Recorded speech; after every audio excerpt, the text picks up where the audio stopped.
Poland and Lithuania. In Brussels, of course, he will meet with allied and defense ministers across NATO leadership in the defense ministerials, obviously to discuss Russia's military buildup in and around Ukraine. He'll also reiterate the United States' commitment to our allies made in Article 5 and continue the alliance's progress on deterrence and defense while ensuring the alliance is prepared to face tomorrow's challenges. In Poland, he plans to meet with the Polish president and the Minister of National Defense to enhance bilateral cooperation and security and deepen the Polish-American partnership, which we believe is vital to addressing today's current threats and challenges. He'll also get a chance to meet with U.S. and Polish troops that are at Powice Air Base to tour the facilities there and to observe the conditions of our rotational presence. Secretary Austin will also travel to Lithuania to meet with the Lithuanian president, the prime minister, the minister for national defense as well, again to reaffirm that the United States stands with Lithuania and the Baltic states, working together to strengthen Lithuanian armed forces and to continuing to stand shoulder to shoulder against threats and adversaries. Separately, Secretary Austin does plan to meet jointly with his counterparts from Lithuania, Estonia, and Latvia together, and he'll have a chance as well to visit with some U.S. service members that are there in Lithuania. On another note, I'd like to announce that the Secretary has appointed Dr. Eric D. Evans to serve as the chair of, okay, it's not here. I'm missing some sentences here. I'm going to, we will announce this later after the briefing. I don't have all the text of it here. So with that, Bob, we'll take questions. Sorry about that. Improvising, huh? Let me see. Do you have it there? That's missing there too? All right. I apologize. Go ahead, Bob. Thanks, John. A question about the Russian buildup on the border area of Ukraine. Can you give a little bit more detailed description of the lay of the land there? Like in recent days, for example, have some of the ground units that were in larger assembly areas moved out closer to the border into what might be attack positions, other movements over the last 24 hours or so? Yeah, so what I'd say, Bob, is even over the last 24 to 48, over the course of the weekend, Mr. Putin has added military capability along that border with Ukraine and in Belarus. He is exercising some of his units on the ground there in the south, as well as his naval units in the Black Sea. So he continues to add to his readiness. He continues to give himself more options should he pursue a military path here. I'm not going to. I would like to refrain from getting into specific movements of their troops. I think that's probably not a wise thing for me to do with any great specificity. I would just say this: that he continues to advance his readiness should he choose to go down a military path here. Should he choose to invade again, he is doing all the things you would expect him to do to make sure he's ready for that option or options. So there's no indication, for example, that what they've called exercises have ended in any way or are changing in any way, their presence? I want to be careful to characterize another nation's exercises. We've seen them conduct these exercises in recent days. Exercises are designed to make you ready. And that gets to my previous point. He continues to do the things that you would expect one to do if one was planning on a major military action, and that is to sharpen the readiness and to add to the capabilities of his force. Now, look, we obviously don't want that to be the outcome. And neither do the Ukrainians, and certainly neither do our NATO allies. And Foreign Minister Lavrov said earlier today that, or seemed to indicate that he still thinks there's oxygen here for diplomacy. We would welcome a pursuit of that path by the Russians, because we too believe that there still should be and can be a diplomatic path forward. Jen? John, I'm trying to understand. Are you still suggesting that Putin has not taken a decision to invade Ukraine? We still don't believe that some final decision has been made. Then how is it that communications continue? And we just heard from President Zelensky that he's been told that an invasion will happen on February 16th, which is Wednesday.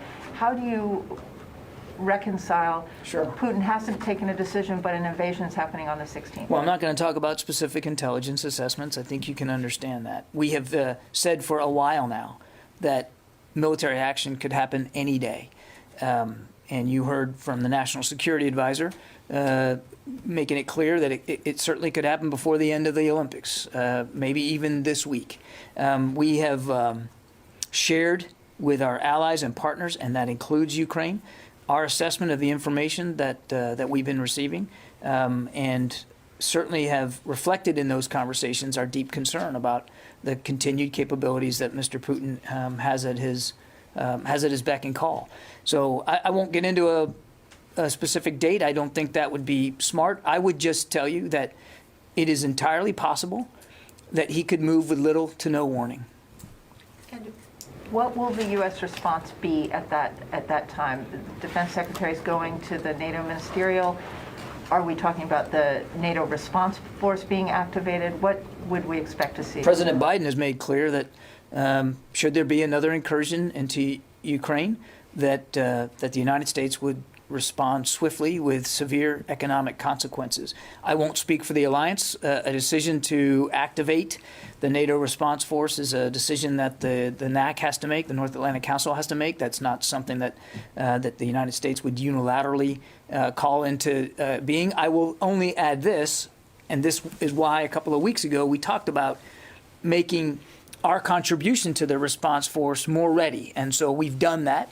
And one of the messages that the Secretary will carry with him to NATO is that our contribution to the NATO response force, should it be called, should it be activated, they'll be ready to go. And just to be clear, your answer to Bob, you do not see evidence that his forces have moved into attack positions yet? I'm not going to talk about what specifically we're seeing on the ground when it comes to unit by unit. What I would tell you is that we continue to see him advance his readiness and improve his capabilities and provide himself more options should he decide to take military action in Ukraine. Let me go to the phones here. I promise I'll get to everybody. We'll be here as long as you want it. Tom Squateri. Hey, John. Good afternoon. Thank you very much. The U.S. Navy has yet to pinpoint the exact location and depth of that F-35 that was involved in an accident. By extension, hasn't been able to secure that area in the South China Sea.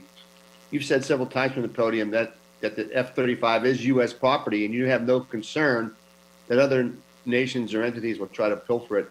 What gives you confidence that the Chinese will abide by international protocols regarding ownership and salvage, given they've ignored other international court rulings regarding the South China Sea? It's not about confidence that the Chinese will or won't do anything, Tom. It is our property. It is not uncommon for us to recover our property when it is lost at sea, and we are making every effort to do that in this case. And if it can be done, I'm confident that the United States Navy will be able to get it done. They're on site and they're working through this in real time. Yeah, Sophie. Thank you, John. The Russian defense minister, Shoigu, said this morning that they are going to end soon, or they are even ending some of their military exercise. So, since you say that they continue to reinforce their deployment, what does it mean? You don't take him at his word, or it's not relevant for this? I'm not challenging his word that he's ending exercises. That's not the point. The point is he continues to make ready for an increasingly large number of Russian troops along that border with Ukraine. The fact that I'm happy that they're speaking to their exercises. That's a welcome change for them to be transparent about what they're doing with exercises. They haven't been at all transparent about what they intend to do with this massive buildup. It strains credulity to think that they would have this many troops arrayed along the border with Ukraine and in Belarus simply for winter exercises. So we still think there's a diplomatic path. If they want to send a strong signal about de-escalation, they could, if in fact these troops are done their exercises, they could send them back to their home garrisons and reduce the presence along that border. That would go a long way. Yeah, Orm. John, officials have warned that a Russian invasion would be preceded by a series of sort of preparatory steps: information warfare, cyber attacks, instigation of protests in Ukraine, state media preparing the Russian population for casualties. Are you seeing that? And if so, how specific can you be about what you're seeing? It's a piece of the Russian playbook to lay down a foundation for these military action with cyber operations, information operations, even hybrid operations, as we saw back in 2014. You know, the little green men. These are, in fact, Russian soldiers that aren't dressed as Russian soldiers. We're on the. We are monitoring this closely and certainly on the lookout for the use of any of these kinds of tactics. I won't speak to specific assessments as here today. I would just tell you that we're watching this very closely, and it's one of the reasons why, Orrin, that we've tried to be open over the last week and a half, 2 weeks about the potential for these kinds of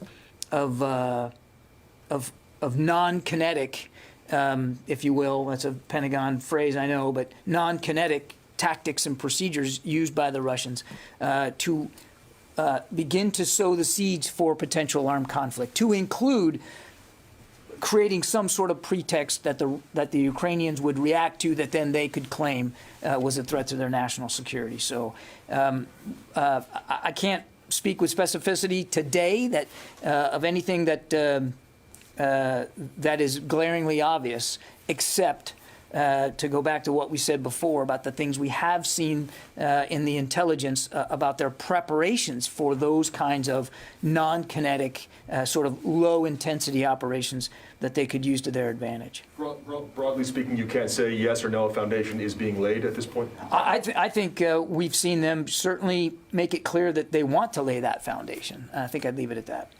Yeah, Megan. If there is any sort of invasion this week, will that affect the Secretary's schedule at all while he's in Europe? The Secretary is leaving tomorrow morning for Brussels. And the plan is to stay for the entire time, no matter what? We'll have to see, obviously, how things play out. The Secretary's looking forward to his trip, looking forward to meeting with these leaders, looking forward to making clear our commitments to our NATO allies. Jim? John, just what role is China playing in this whole Ukraine-Russian aspect? And is the Defense Secretary worried about the role they're playing? We certainly have been watching the at least public burgeoning relationship here between Russia and China. Their February 4th joint statement certainly provided further evidence that China has decided that they're going to stand alongside Russia with respect to what's going on in Europe, and we would say that their tacit support, if you will, for Russia is deeply alarming, and frankly, even more destabilizing to the security situation in Europe. Nancy. I had a question for you about some of the comments the President made in his interview with Lester Holt. He said in that interview that he's, quote, not told about what commanders were observing on the ground in Afghanistan. And I'm just trying to get some fidelity on that, because it would seem to me that the Secretary and the Chairman are tasked with communicating to the President what troops on the ground are seeing. So could you help me understand what responsibility that the Secretary and the Chairman have for the President not getting essential information from commanders on the ground on the final days of the war? Nancy, what I would tell you is throughout the month of August, in fact, well before the month of August, there was a very robust, steady, frequent interagency process, decision-making process. I mean, we started thinking about and planning for non-combatant evacuation as far back as April. And we didn't do that in a vacuum.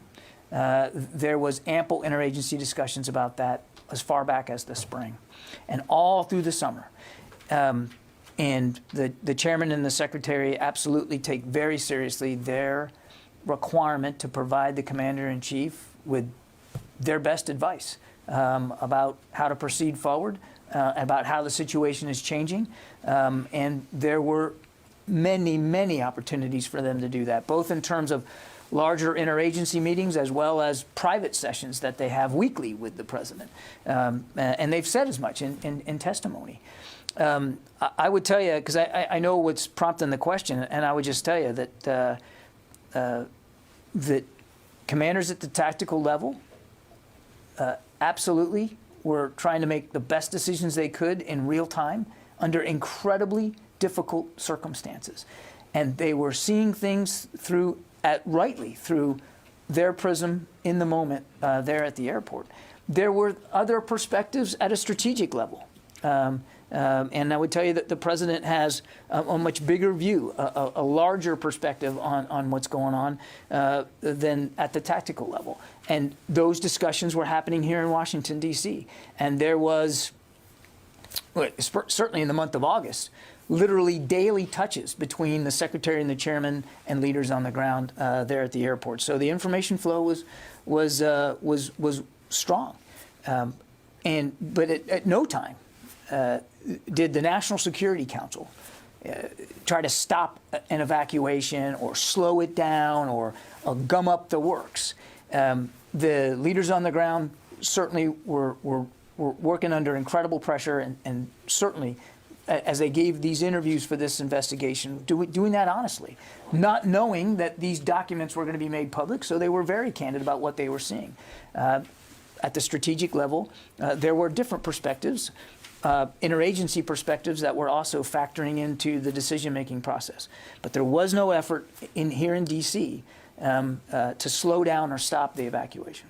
Since I'm on Afghanistan, just to follow, can you tell us what the status is on evacuating the families from the August 29th? That work still continues, Nancy. Obviously not at the speed with which we are satisfied, but we haven't lost focus. We haven't diminished our strong desire to get them to safety. It's been 6 months. Do you think it's days away, weeks away, months away? I'd be reticent to give you an estimate.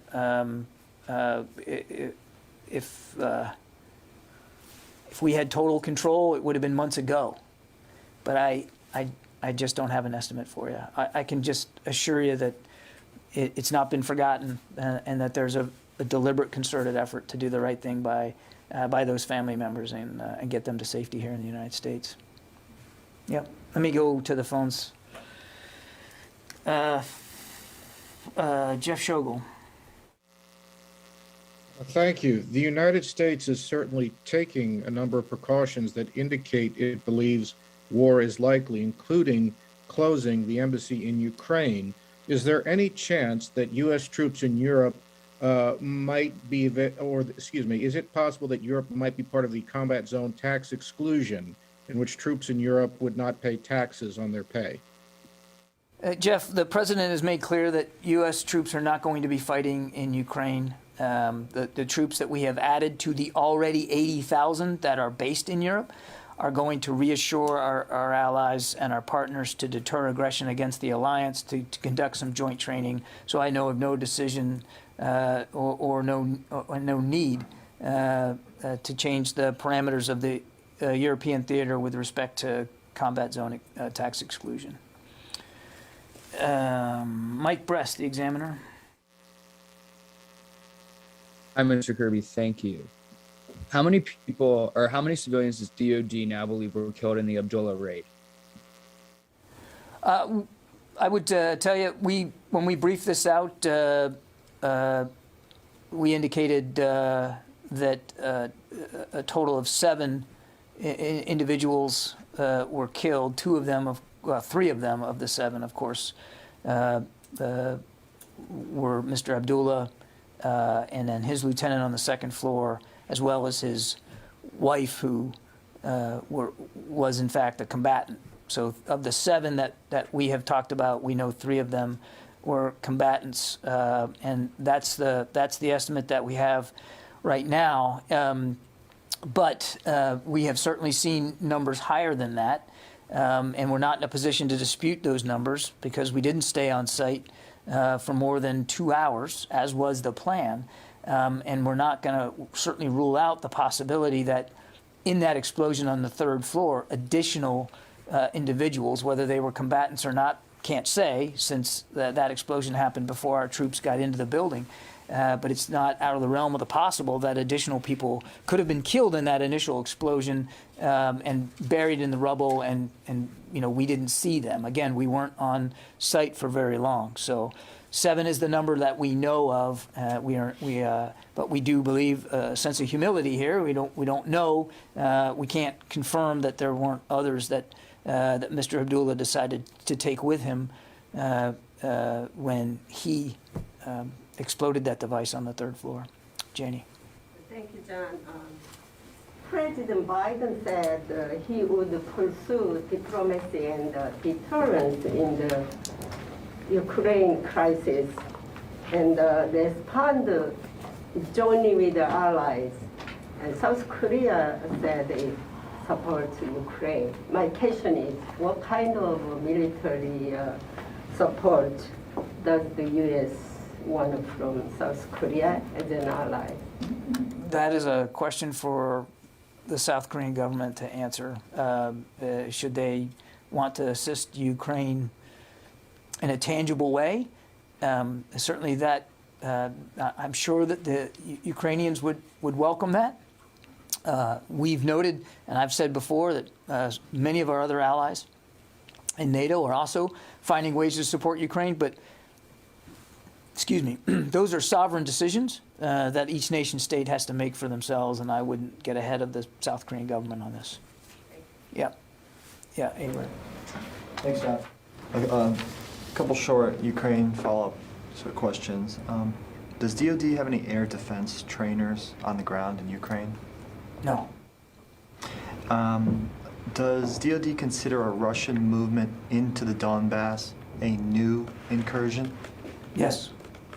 And can you elaborate on what Secretary Austin's thinking was for pulling the Florida National Guard trainers out of Western Ukraine?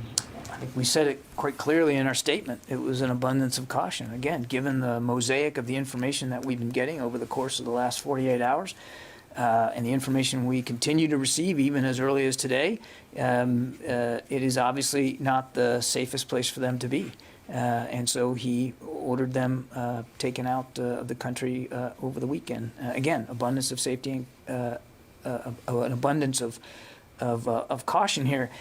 I said, 2 weeks ago when you guys were asking me about this, if and when he believed the safety and security of those individuals was going to be at risk, he would make the decision to remove them, and he did that. Court. There's also another small contingent of other U.S. military in the country, not just the Marines at the embassy, but there's some special forces there. Can you say that as of now, all U.S. military forces that are deployed in Ukraine have been taken out or ordered out? I would tell you that there remains a small amount of U.S. military personnel in support of our diplomats, and they remain in the country. The Marine security guards, is there anyone besides them, though? I'm just going to leave the answer as I said it. Kasim? John, Secretary Austin ordered 3,000 additional troops to Poland. What triggered that decision? You already have deployed 1,700 troops a week ago to the country. What triggered that specific decision? We talked about this at the time. I mean, again, we continue to see a continued buildup of Russian military forces. We continue to consult with our allies, in this case in particular Poland, and it was deemed by both sides that this was a prudent measure, given what we were seeing on the ground, given what our intelligence was telling us, and given the potential need for additional capability in Poland. I would remind you that these 3,000 are still part of the 82nd Airborne. When we announced the first 1,700, I called them an element of, and I didn't rule out the fact that additional 82nd Airborne soldiers would go. The Secretary held them in reserve. He decided that now was the time to send them. And also, we have seen U.S. F-22s arrived in United Arab Emirates. How do you think these fighters help Emiratis dealing with the Houthi missiles? Is there a plan to kind of joint action, offensive actions against They're it? going to, these F-22s are going to join a range of joint coalition and allied partner combat air capabilities that are already based across the region. So they're additive to the air power that we have in the region. Jen? Can I just go back to a question that Jim asked? I'm a little confused by your answer. Do you have evidence that China gave its tacit support to Russia during that meeting on February 4th for an invasion of Ukraine? The statement itself reads, in our view, as tacit support. Yeah. Nobody else in the room? Yeah. Matt? Thanks. I know you don't want to get into specific troop number estimates for the Russians. You're right, I don't. Okay. Guessed right. But you talked about more capabilities being brought in even over the last 24 to 48 hours. Correct. Last week you talked about some of those capabilities being sustainment. Can you say anything more about what these capabilities are that are continuing to flow in? Is it more of the same or more offensive capabilities? Just broadly speaking, Matt, we've talked about the presidents as providing him combined arms capabilities, right? So it's infantry, it's armor, it's artillery, it's air and missile defense, as well as offensive air. I mean, he's got a lot of combat aircraft now at his ability. He's got significant naval power inside the Black Sea, and not lost on anyone that a good chunk of those ships, at least half a dozen of them, are LSTs. They're landing ships with one purpose, and that's to put troops ashore. He's got special operations capability. He's got cyber capability.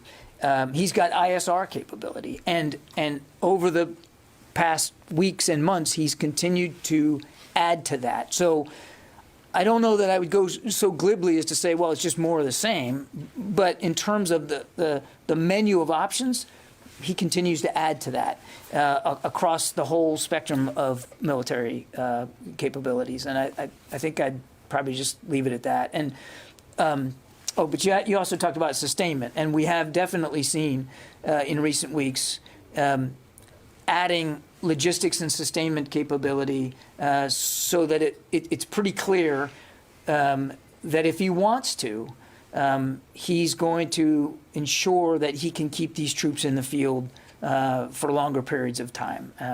And that's everything from transportation to to supply chains to medical support. So we continue to see that being added. Did that help? Yes. Yeah, Tony. What steps are being taken to make sure the entire 82nd Airborne's immediate response force now that you're sending to Poland, that they're staying away from any harm's way in case if there is an invasion? Would their location be pretty much central Poland and nowhere near border? I'll let the commander talk about where he's going to put these troops, Tony. They're going to be sent over there for a range of potential contingencies. They're multi-mission capable, as you know, and as we've talked about, if one of the contingencies if one of the needs are to help with evacuation assistance on the Polish side of the border, as people come across that border, should they come across that border and need help, they'll be prepared to do that. And if that's going to be the mission that you're going to conduct, you're going to have to be somewhere near that border, right? But again, I won't get ahead of leaders on the ground and what they're doing.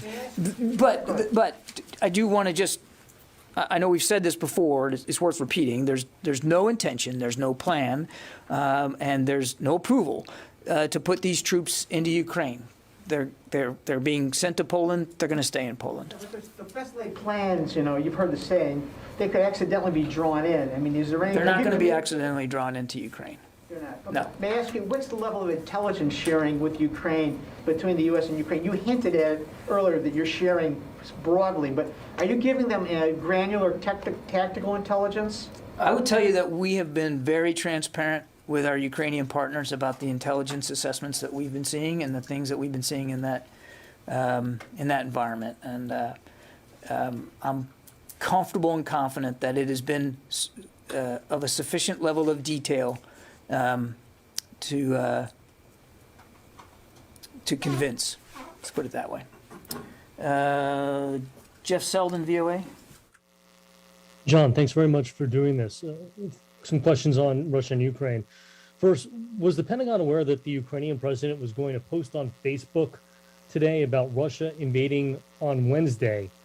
And also, for weeks, you and others in the U.S. government have been sharing information about possible Russian false flag operations, how Russia could launch military action in Ukraine. Are there any indications that the warnings from your podium and others has done anything to change Russia's calculus? And if not, was it worth it? And finally, if I may, has the U.S. been asked by any allies or partners in Eastern Europe for help preparing for an influx of refugees as a result of anything Russia might do? Thanks. Okay, there's an awful lot there, Jeff. On Mr. Zelensky's Facebook posts, I don't know whether anybody here in the building was aware of that, Jeff. I certainly wasn't, but that doesn't really say anything. I don't even have a Facebook account, but I don't know, Jeff. I mean, I can take the question to see. I would, just point out that he's the president of Ukraine. He can post on Facebook what he wants and when he wants. He doesn't have to run that by anybody or seek approval from us. He's the leader of a sovereign state. So I'll check to see if we had any kind of heads up, but I would frankly be surprised if we did, and that's perfectly okay.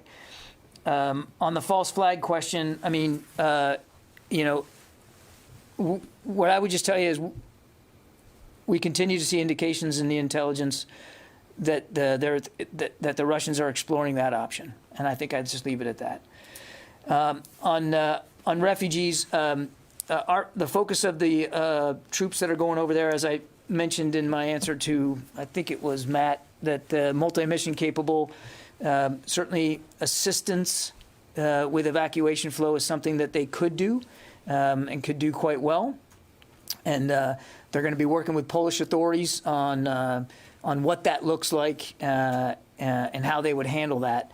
I know of no other efforts inside, at least U.S. troops in Europe, to contribute to like operations should they be needed. But obviously, one of the great things about the U.S. military is that it's multi-mission capable, is that it's flexible. And as you heard the Secretary say when he was up here a couple of weeks ago, if that's something we're called on to do outside of Ukraine, we would certainly be able to contribute to that kind of mission.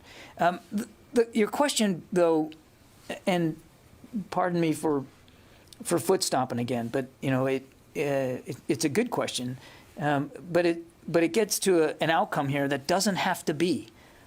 There shouldn't be a need for evacuation assistance. There shouldn't be a need for people to have to flee their homeland because there shouldn't be any invasion of it. A sovereign state by another nation state next door, who clearly has shown aggressive tendencies here and an alarming buildup of military capabilities, and certainly has shown no sign yet of being willing to de-escalate or an unwillingness to take those capabilities off the table and to find a real diplomatic path forward. And I think it's important to remember, again, not that this really answers your question specifically, but should they conduct another major military action, real lives will be at risk. Ukrainian lives, to be sure, but also Russian lives. This will not be bloodless. This will not be easy. And not only will you see people trying to flee the country, but you're going to see people seriously hurt and seriously killed as a result of it. And there's no reason for it. The Russians can de-escalate immediately. They could easily sit down and take seriously a diplomatic path forward and stop this now, so that there is no need for people to have to flee their homes, so that there are no casualties, there is no bloodshed. It's within Mr. Putin's power to make the right decision now, and obviously we hope to see him do that. Okay, thanks everybody. Appreciate it.